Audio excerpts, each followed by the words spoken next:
Ташкенттен капырамыз. Фрунзе убакыты боюнча 5 саат 50 мүнөт. Bir günü ошол колун канатып жетип келдим үйдө эле. Эмне болду дегеле. Апа ойноп келсем эле кошунун ите талап колумду үзүп алды дейт да. Биринчи концертим койлордон башталган. Кайта кайным ырдап берчи деп. Ырысбектардын ырдарын жакшы көрчү. Ошону ырдап берсең, Ырысбектардын ырдарын ырдап берсең деп берчү. Оостору менен тарап чучум түк жеми чыргап баратат. Ден соолук менен ынтымак ар дайым үйдө болсо экен. Ден соолук менен ынтымак.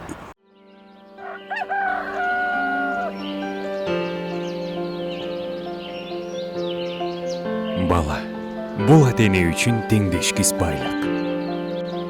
Ата бул асказоо тиреги. Апа бул мээрим булагы. Жашоонун көркү асыл адамдар менен. Алардын камкордугу. Ченеми жок сүйүүсү. Келечекке болгон үмүт тилеги. Максаты алдыга жетелейт. Аргамак минип, ааламды ашып, ак бата менен бийиктикке умтулуп, ийгиликке жеткирген менин асыл адамым.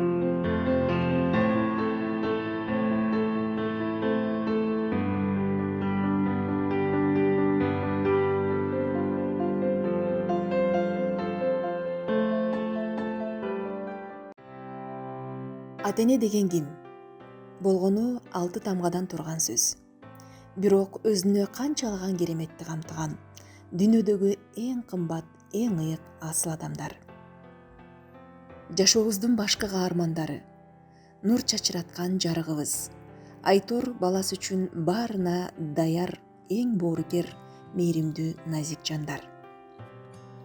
Менин асыл адамым долбоорунун бул жолку каармандары Тал айлеси тобунун жетекчиси, обончу, аткаруучу Тотомидин Жолдошов апасы менен мейманда.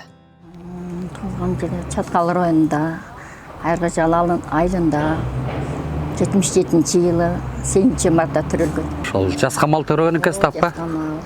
Аялдардын барабында төрөлгөн. Мындай учурлар болгон болуш керек. Мындай курдак, алмаларды ушундай эңсеп, анан кээде бирөөлөрдүн тамактарын эңсеп, бирөө кошуналардын тамагын жегим келип, ошондой ошол мындай жашымда ошол көздө ошол мындай неме экен да. Токсикоз салгак. Мындай эми коюм бериши деп эле жүрдүм чындыгында. Бул кыз болгондон эми алган бергени. Бул болобу, аманчылык болду. Аман эле төрө алда болду деген ой болот да. Энеде. Ал убакта УЗИ деле болбосо керек апа. УЗИ деле болбосо керек, а? Жок, анда үйдө кайда. Эптейле бизди учетко тургузуп коет. Анан кийин ошо менен төрөгөндө кээде жетебиз, анча кээде жетпей эле үйдө отурутуп койчу. Жетпей да калчу, бул анда скоро деле жок. Замандын тартыш болуп турган убагы. Анан мен Тотондо үйдө эле төрөгөм. Үйдө төрөлүп калгам. Анан ошо айылдык сонун бермек деген министр болчу, абдан жакшы акча керек. Окумуш эле. Мындай немеде дагы жакшы, ошол бөлүнүп үйдөрүп койчу. Эми скоро болбосо больница алышпады, жолдо белде болгон көрүп үйдө төрөгөнгө жакшы деп өтүп койчу. Мен курактуулардын жарымын эле ошол береметиче төрөткөн экен. Оода. Ошо береметиче. Абдан жакшы албочу, медсестра, боркер.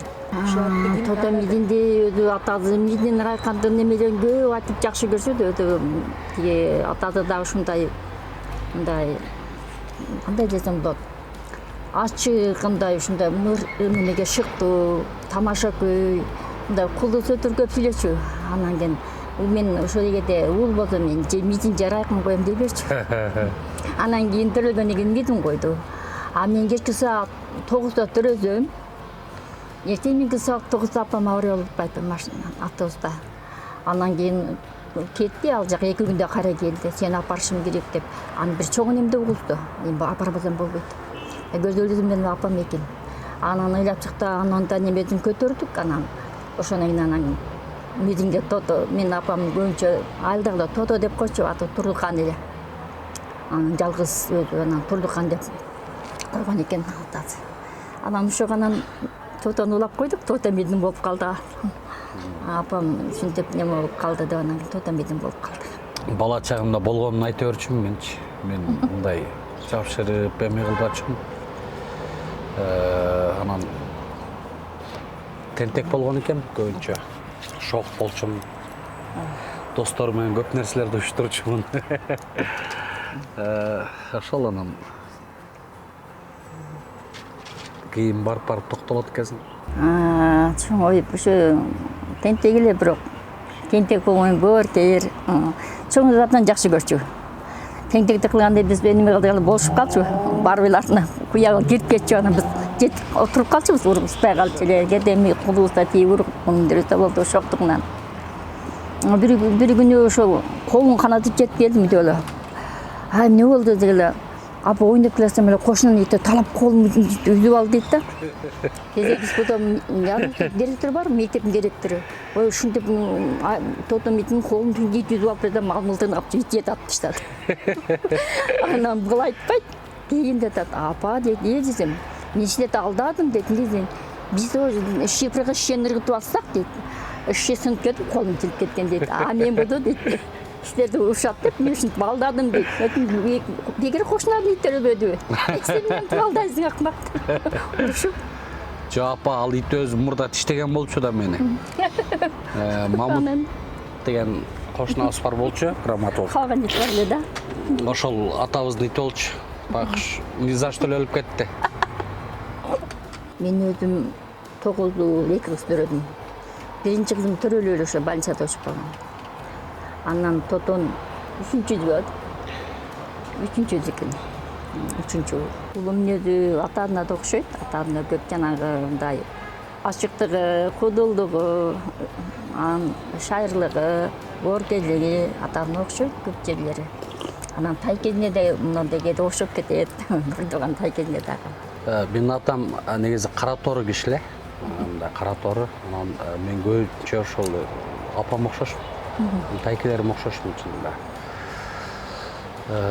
Анан сиз айтып калбадыңызбы ушул кичинекей кезде деп. Мен кичинекей кезде апа бириезинде да мен ушул тентекти кылып, бирок сабакта отуруп, сабакта ошол тентекти кылып, анан апам кээде ыйлап калчу да.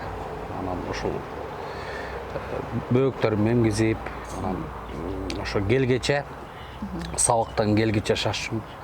Сабактан келип эле өзүмө сөз берип келчүмүн, эч жакка чыкпайм, жалаң апама жардам берем деп эле анан.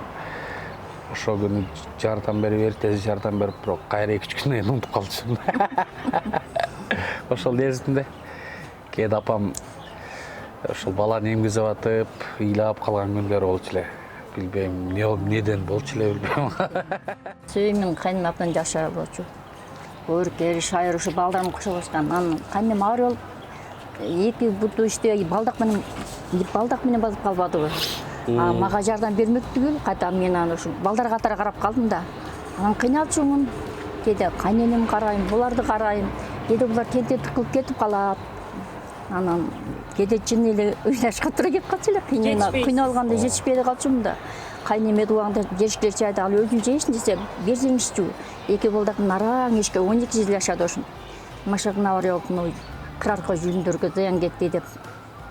Атан кыйналды да мурда, анан баягы кыйынчылык бир жактан балдар, бир жактан кайненем.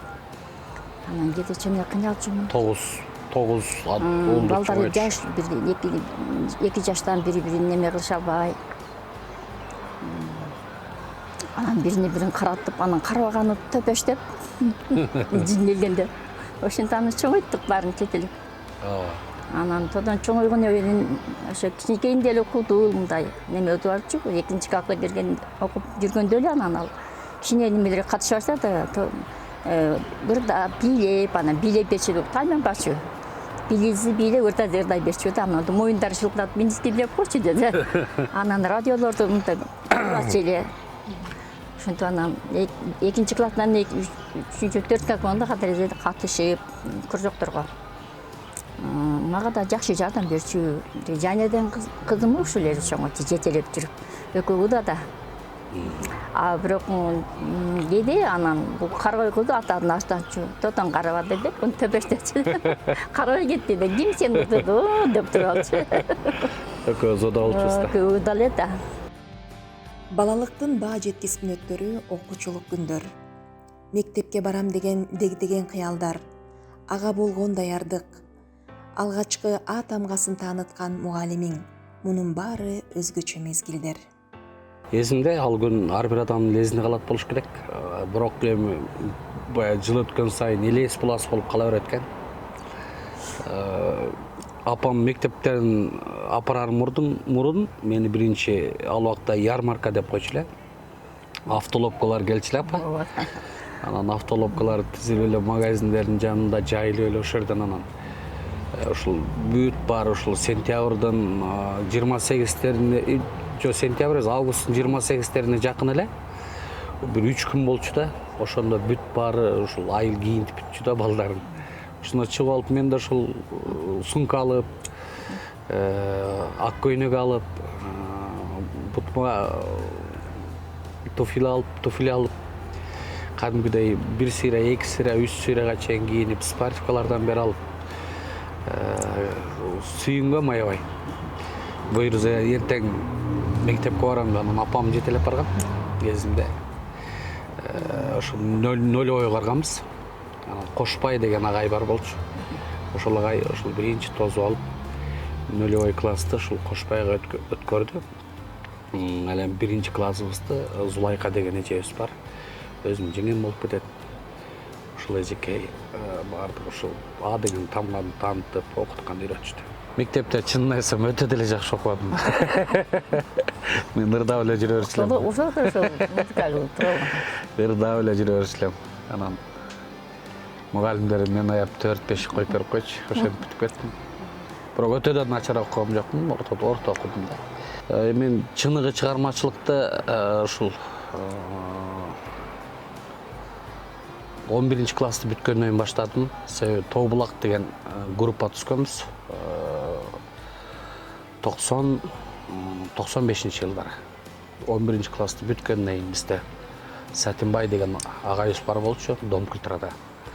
Ошол чаткалдын жаш таланттарына 51 деген эми катсатып берген. Ошондо мен, Сардарбек Тоспаев, Жамал Ешалиев, Молдалы Өтөнбаев деген достор, Урустам Хамидов деген достор бар болчу. Күчтүү таланттар болчу бардыгы. Улан Миңбаев, ушулар бардыгыбыз чогулуп анан Тоо булак деген группа түзгөнбүз. Анан ошол кездерде Талай Бектурганов агайым да уже ырлары жаңырып чыга баштаган болчу. Анан ошонун гитарасын угуп, ошо болгон баягы кызыгуум болуп, анан ушул Тоо булак деп биринчи жолу ушул группама ыр жазгамда тоодон ылдый агат бөлтүр Тоо булагы, Тоо булактын балдары эрге ырдайлы деп ал убакта өзүнчө бир ушундай кенен шымдарды кийип алып, өзүнчө бир жаштардын авторитет жолчубуз да. Ушундай жылтырактарды кийип, ушундай мода ал убакта ушундай болчу. Менин асыл адамым. Ал бүгүн 11 бүткөндөн кийин Тоо булак немесинде неме кылып жүрдү. Иштеп анан кийин тиги Дом культурада анан талантын деле байкады. Аракети зор болду. Ошолдо эми чаткалда баягы тоолуу жер болгон менен ери шаңдуу келет. Бул майрамдарда немелерде бизде ыркеше деген болчу эле. Өзүбүзчө жана бүт кыргыздын салтанатын неме кылып, колдонуп, бешиктерди жасап, бир келин көчүрүп, бир айыл менен бир айыл ушинтип неме кылчубуз да. Ошондо Тото менен бизге көп жардам берчү. Арчын көнүктөрүн алып келчү.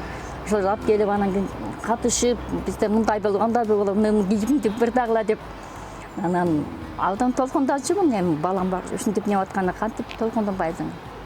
Кийин бул неме кылгандан кийин биз аны шаарга жөнөттүк акча. Баары окуду. Анан бул келип, анан балдар менен жүрүп, анан биз ойлоптуз да, бул эми орусчаны билбесе кантип кайыр барып окуп калат, бел жок. Баарыбыз биз айылдагы мектептегидей кирип алып эле окуй берет деп ойлоппуз. андай эмес экен, булар анан өздөрүнчө жүрүп баягы өздөрүнчө эле неме болушуп алып, дилгишип алып, мектепне тигиге деле барыша албай эле анан баягы акчаларын неме кылышып, жок кылышып, айылдан кийин да шаарда бир өзгөчө болуп кетет да, булар эми толкундан неме кылышып, анан кийин неме кылышып калыптыр. Барбай эле анан өздөрүнчө уюшуп, ырдашып, иштешип жүрүп калыптыр да. Жана оку дегенбиз эми, жок дегенде училищадын бирдеме, ушунчалык талантың бар. Анан ошо менен бул шаарга кеткенде чын деп аркан андайларды неме кылбай эле, балдарыбыз кетти шаарга окуйт, иштейт. Анан айылда ошо да. Комнасында жөнөтө бересиң. Биз ойлоппуз, келип эле сахнага же ушул филармонияга же дворецкий ырдап калабыз деп ойлоппуз. Жок, андай эмес экен. Окумак тургай курсагыбызды бага албай калган күндөр болду. Чын эми 97-жылдары ошондой бир оорчулук заман болчу да. Анан өсүп багып, мен чын ушул өзүм жалгыз болгонго, досторум чогуу болуп анан стройкага иштеген күндөр болду. Анан ырларыбызды кичине чыгып баштагандан кийин анан окуп баштадык. Улуттук филармонияда кичине ушул 3 жылдык вокал сабак алдым. Анан деле аны бирок до конца өтпөй калдык, тилекке каршы. Дагы эми кандай десем, ырларыбызды чыгардык. Ошол биз катуу киришкенибиз 99-жылдан баштап өстүн кичине бутубузга туруп, эки аякты даярдап, бир 2 жылдай жүрдүк шаарда, ар жумуштарда иштеп. Анан окудук. Андан кийин ушул 99-жылдары уже толук кадам таштап, 99-жылдары ушул 1-2-жылдарыбыз элге жарыкка чыга баштады. Анан 2000-жылдары 1-альбомубуз чыкты. Молдалы Өтөнбаев, Сардарбек Доспаев, ушул Жамал Эшалиев, жалаң балдар рэп стилинде, бирок главный солист мен болчумун. Көбүнчө аранжировщик, оон жазып, Молдалы Өтөнбаев деген дос балам бар болчу, ал да өтө күчтүү талант болчу. Анан ушул 2000-жылдардан баштап кадимки элге таанылып, ырларыбыз радиодон жаңырып, анан альбомдорубуз элге тарап, кафе ресторандарда иштей баштадык. Жүрөгүмдү элеп алып бир өзүң, сен дегенде толкунданчу жүрөгүм, ишенгемин сенин айткан сөзүңө, аппак жүздү карагаттай көзүңө. Ушундай болчу да. Бирок ырдалбай калды булар, тилекке каршы чыкпай калды. Андан башка ырларым чыкты. Ошол ата дагы комузда, аккордеондо, мандан жаша ойночу. Анан ырга шыктуу болчу, ыр жандуу болчу. Мындай баягы майрам-сайрамдар болгондо, эгерде биз барбай калсак, өзүбүздүн компания, ой, тегенин немеге келген жок, ыр болбой калды, силер эмне кеттиңер? Мен бир жактарга кетипчи, мен төркүнмө кетип калдым. Азырча жемукчумун. Сен билип туруп кетип калдыңбы деп эле. Анан шыктуу болчу биз ырдап эле, анан кийин тиги балдарга деле ушулда отуруп алып, колубуз бош болгондо тамак жеп, мындай неме болгондон кийин эле, комнат алып берип койчу макиндир, кана отургула. Ырдачубуз, буларды ырдатчубуз. Анан ошондо тиги тотон өтө мындай берилип, өзүнчө неме кылып ырдачу да. Анан кийин биринчи шаарга келип, Айылым деген ыр чыгарып, анан клип ошо айылда тартылып калды.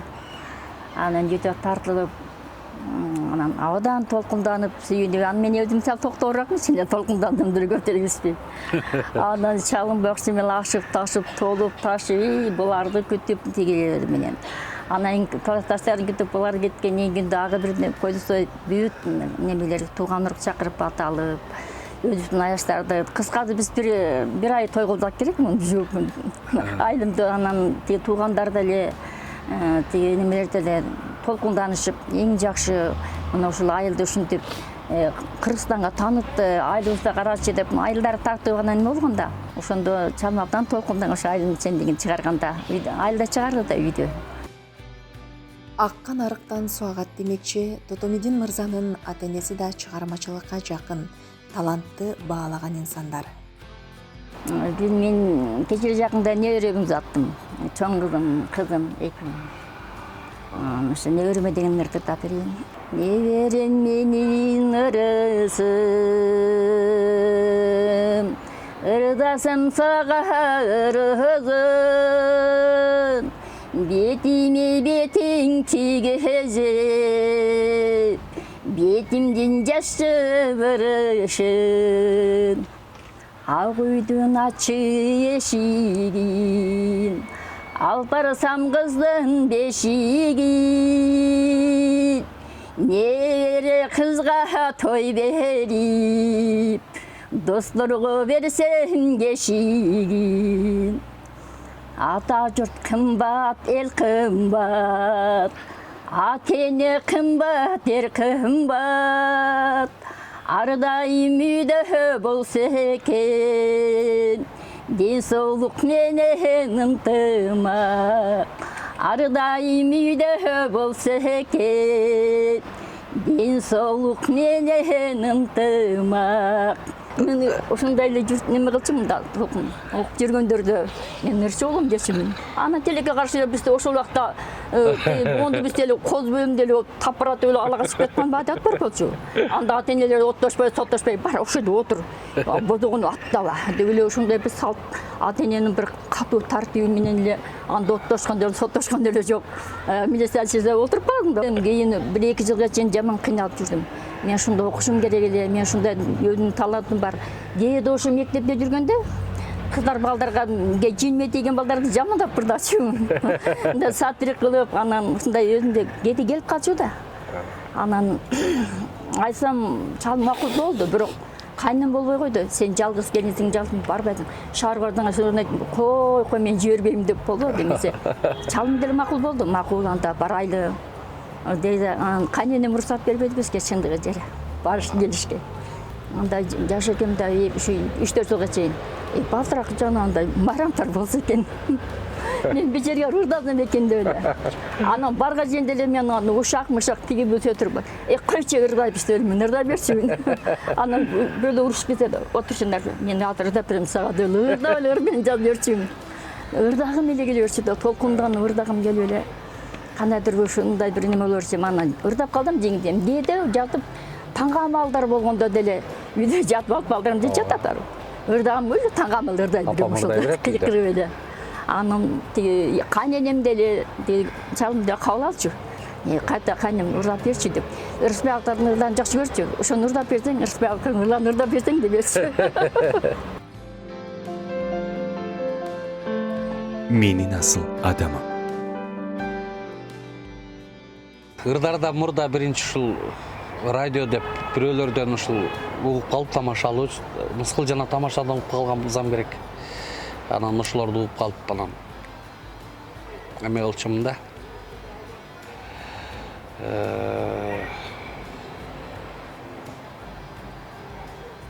Радио болчум.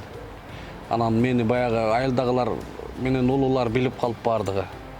Мен келатканда эле радио деп эле эме кылырчы. Радио келатат деп эле. Мен өзүмдү айтчу экенмин, кулагым бурап койсоң депчи. Анан кулагым чырт бураза. Ташкенттен капырабыз. Фрунзе убакты боюнча 5 саат 50 мүнөт. Азыр сиздер үчүн, чабандар үчүн концерт деп жанагы уккум мен ук кемпирим Сайлималар ал убакта популярный болчу. Анан бул жакта жок экен, бул жакка бурачы деп өздөрүнө бурат коюп.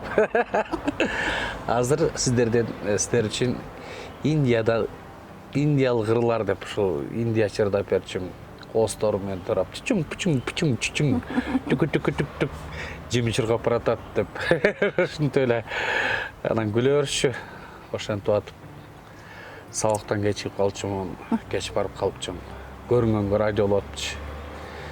Менен улуу байкем бар, ал кээде төпөштөчү менен. Не радио болосуң, кишини уят кылып. Көрүнгөнгө радио боло бересиңби? дагыра жолгонун көрсөм деп сарайга алып кирип төпөштөп койчу.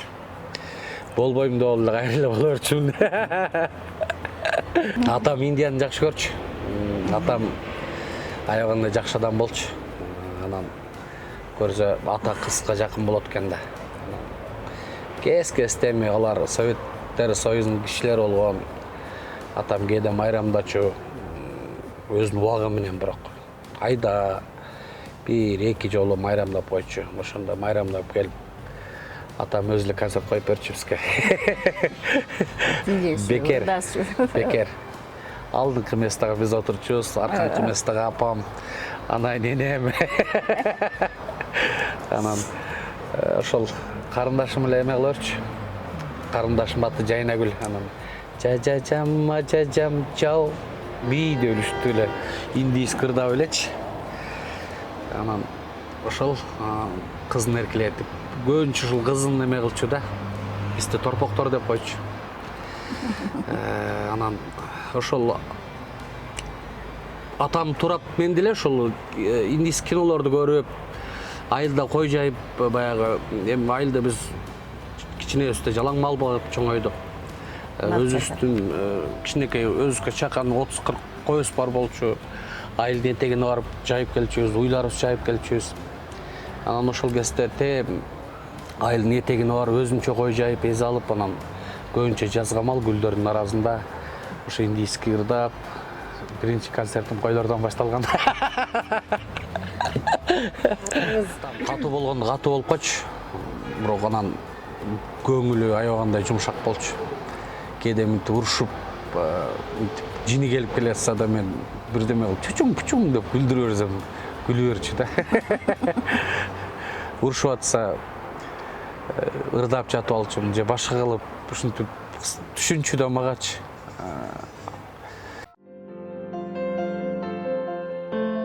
Менин асыл адамым.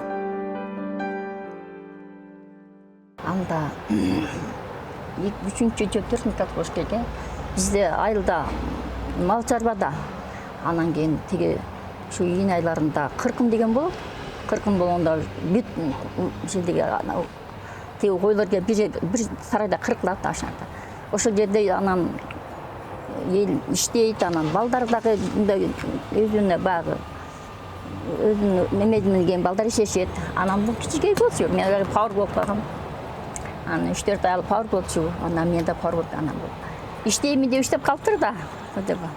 Анан иштеп анан кийин ошо биринчи алган неме акчаны сүйүнүп, апайлап, мына мен акча алдым.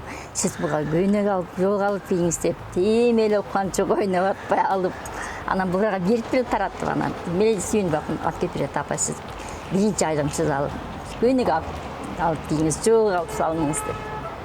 Өзүнчө кубана, мен дагы бага биринчи неме болгондо толкунданып, сүйүнүп, жүзүнөн эркелетип айнап кеткен. Ушунтип адам болот экен, Кудай кааласа ушул адам болуштун эң биринчи тепкичи ушу, аракеттүү болсоң баардыгына жетишесиң деп сүйүнүп, кубанып. Ошондо ушул 4-5 класс болчумун. Мен негизи апамдар пионерге жөнөттү, эмеге лагерге жөнөткөн. Лагерге кетип аткам. Беретка, галстук, шорта, пионер болуп алыпчы. Кетип атып эле мектеп жакка кетип атсам, досторум бар, түйшөн, классташтарымчы. Эй, Тото, лагерге кетип атасың. О, биз 40-га кетип атабыз. Жүр анан көрү иштеп келип велосипед алып деп атпайбы. Анан ошол жерден ушул чемодандарымды акырын барып үйгө билгизбей алып барып ушундай койгон болушум керек. Анан айтпай туруп эле ошол бир грузовой машинага түшүп алып 40-га кетип калгам, барып жүн ташып иштечүбүз. Ал убакта ушул бир ай иштеп келчүбүз. 300 рубль берчү, ушу эзимде да. 300 рубль алып келип папама бергем. Анда ушул атам көрүп калып папама берем деп атсам, ушу бер деп эзимде да. Ошол азырда менин балдарым анча-мынча мени менен кээде алар да таланттуу тойго чыгып калат өзүнүн туугандарга. Сабашка иштеп калса апаңа бергиле деп коем. Алар да апама берип сүйүнүп калат. Менин асыл адамым. Ата асказоо, уул үчүн чоң тирек. Каарманыбыздын атасы балдарынын чайын ичип төрдө отурчу мезгилде бул дүйнө менен кош айтышкан. Азыр сагынганда, кыса болгондо түшүмдө гана көрө алам дейт Тотомидин мырза. Чын айтканда атам эрте кетип калды. Ушул жакшылыгыбызды эми көрөйүн деп келатканда ушул көрө албай калды. Ушул атабызды көрбөгөндө мына Кудай бираз апабыз көрүп, апабыз көрсүн. Бул жашоодо адамга ден соолук эле экен, биринчи ден соолук. Анан ушул бактылуулук. Анан калганы эгер ушул түз жүрүп, эч кимге жамандык кылбай, колуңан келген жакшылыктарды жакындарыңан аябай жүрө берсең, ошо Кудайым өзү бере берет экен. Ошол атам айтпадым өткөндө. Атам акыркы кез түшүмдө эле көрүп калды. Түшүмдө көрөм, таарынам атама.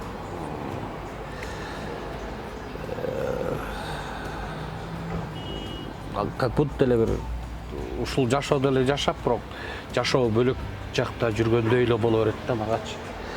Анан көп таарынып көп ыйлайм. Каякта жүрөбүз деп элечи. Ошол экен.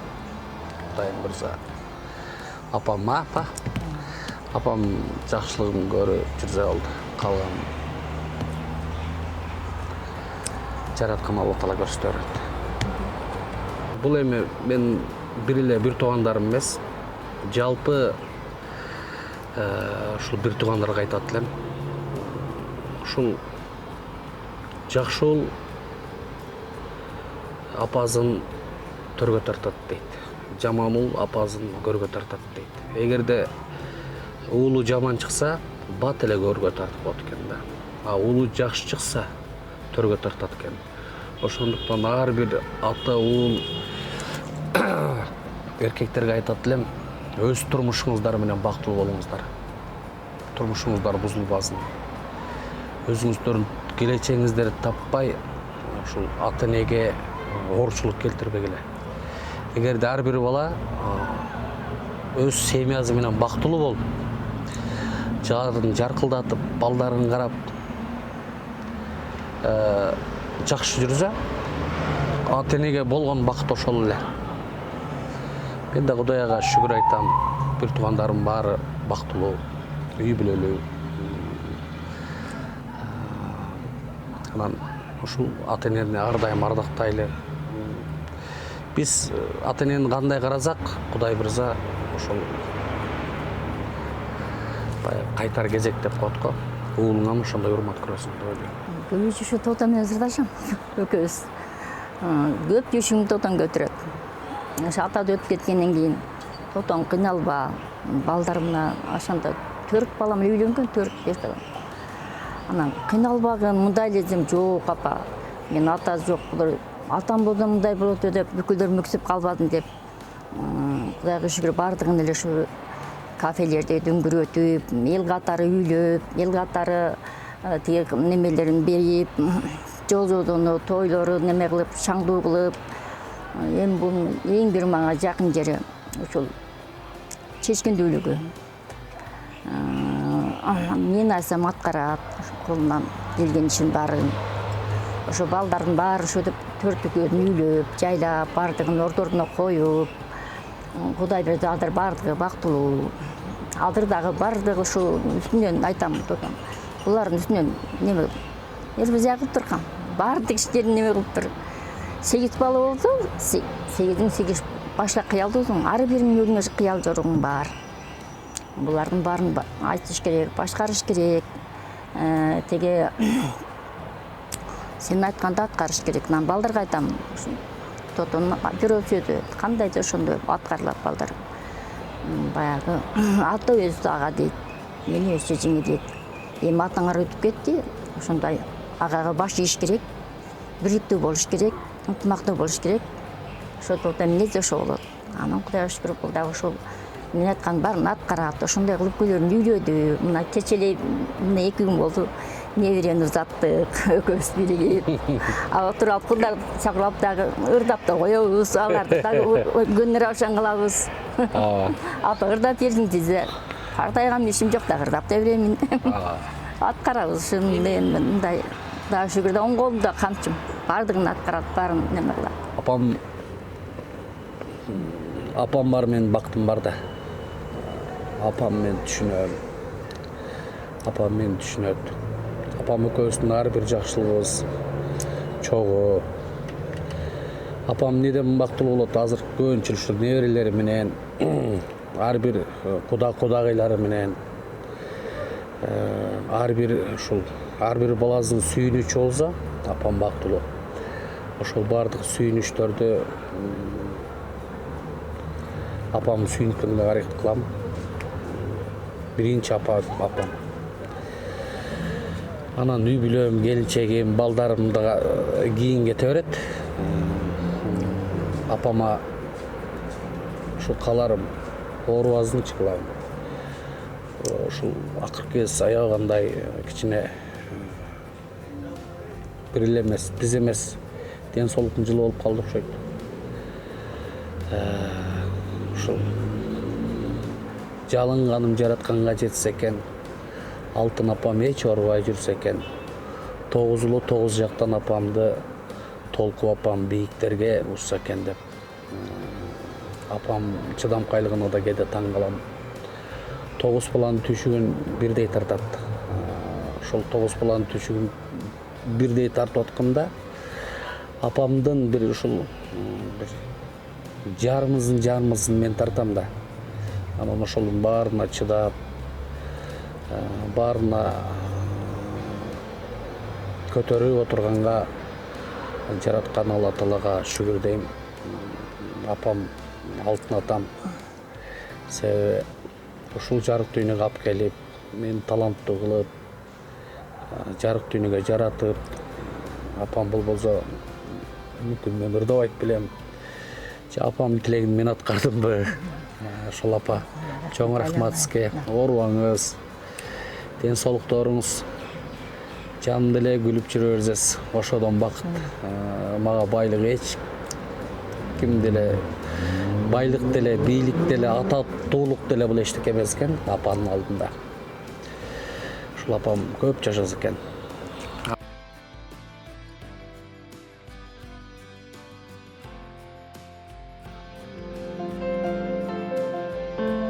Менин асыл адамым. Өмүр узун болдум, суудай узун өмүр берсин Кудайым, суудай таза көңүл берсин, кетпес дөлөт берсин, кең пейил берсин. Кудайым берген дөлөттү кубаласа кетпесин, Теңирим берген дөлөттү тебелесе кетпесин. Жакшы жаман сөздөн сактасын, суук көздөн сактасын. Ошо ишине дайым чырмачышын ийгиликте каалаймын. Ошо эл арасында кадырбактуу болуп, элдин ичинде ушундай өзүндөн бир немери болуп, сыймылык менен жүрдүн, өзүнүн бир жакшы сапаттары менен, чырмачылык ичинде дайым албандам ийгиликте каалаймын. Дагы да болсо менин оң колумда камчым болуп, мага көп немелерди берип, сүйөп, таяп, ушу апа деп, атадын жогун билишпей, ушу жакшылыктарымды дайыма неме болуп, үлгү болуп, аракет кылып, мени неме кылдырбай, кейитпей, неме кылбай жүргөнүнө ыраазымын. Бактылуу талайлуу болсун, өмүрлүү болсун, балалуу чакалуу болсун, улуу урматтуу болсун, кызы кызматтуу болсун, ушу уулдусун урмат сүйүн көрүп эле бактылуу болуп жүрө берсин. Чармалчына дагы албан ийгиликтерди каалаймын.